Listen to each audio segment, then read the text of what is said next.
မက်ဆီဖန်အားလုံးမင်္ဂလာပါဒီနေ့ညတော့ဒါကျွန်တော်တို့ဒီချန်ပီယံလိဒါပွဲစဉ်အုပ်စုပွဲစဉ်6ပေါ့နော်ပွဲစဉ်6ဖြစ်ကျွန်တော်မက်ဆီအသင်းကဒါ Real Madrid အိမ်ခွဲမှာတွားရောက်ရှင်ပြိုင်မှာဖြစ်တယ်အဲ့တော့ Real Madrid နဲ့ Man City အသင်းကချန်ပီယံလိမှာတွေ့နိုင်လွန်းတယ်ပေါ့နော်အုပ်စုအဆင့်မှာတွေ့လိုက် quarter final မှာတွေ့လိုက်ဒါမျိုးတွေပေါ့နော်မျိုးစုံအောင်ဒါတွေ့ခဲ့ပြီးပြီအဲ့တော့ Real Madrid ကသူ့အတူချန်ပီယံလိမှာဘယ်လောက်ပဲဒါတမိုင်းရှိတဲ့အသင်းဖြစ်အစင်လာရှိတဲ့အသင်းဖြစ်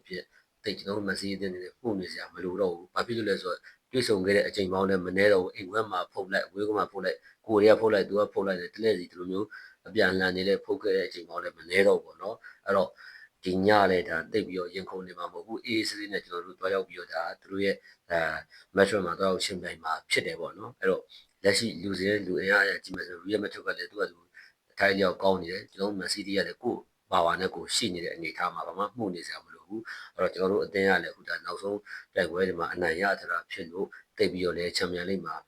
ရင်ခုန်နေမဲ့အသင်းထဲမှာမပါတော့ဘူးပေါ့နော်အတွေ့အကြုံနုနေတဲ့အသင်းလည်းမဟုတ်တော့ဘူးပေါ့နော်အဲ့တော့သူကReal Madrid ကလည်းဖလားတွေဘယ်လောက်များတယ်ပြောဒါခေါင်းနဲ့ထည့်နေစရာမလိုဘူးကျွန်တော်တို့ဒီည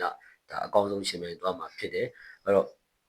ဒီကျွန်တော်တို့လက်ရှိချန်ပီယံလိမှာ Real Madrid အသင်းကဒါ၅ပွဲကစားပြီး၄ပွဲနိုင်သူတို့ကဒါတပွဲရှုံးပြီးတော့ရမှ12မှတ်ရထားတယ်ကျွန်တော်တို့ Man City အသင်းကတော့ဒါ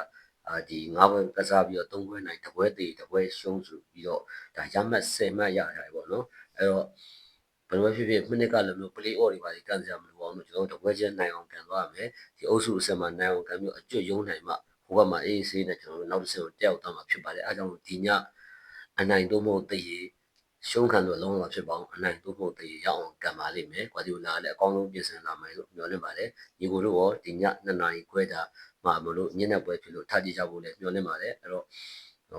သူကသူချန်ပီယံလိဘယံမှာကဘာကောင်းကြီးဖြစ်ကျွန်တော်မက်ဆီတင်ကတော့ဂယူးဆိုင်နေမှာမဟုတ်ဘူးကိုယ့်ကိုလှုပ်ရှားရှာလုပ်ပြီးတော့အနိုင်ရလက်ရအောင်စွမ်းဆောင်သွားမှာဖြစ်ပါတယ်ဗျအဲ့တော့ညနေပွဲမလို့ထားကြည့်ကြဖို့တိုက်တွန်းချင်ပါတယ်ကျွန်တော်ရဲ့ဒီ YouTube channel မှာလည်းမက်ဆီသတင်းတွေတင်ဆက်နေတာဖြစ်လို့လာရောက်ကြည့်ရှုကြဖို့လည်းမေတ္တာရက်ခံချင်ပါတယ် YouTube ရောက်ခဲ့လို့ရှိရင်ကျွန်တော်ရဲ့ channel လေးကိုဝင်ရောက်ချမ်းပေးကြဖို့လည်းမေတ္တာရက်ခံချင်ပါတယ်ဗျအားလုံးကိုကျေးဇူးတင်ပါတယ်ဒီည2နာရီခွဲမှာ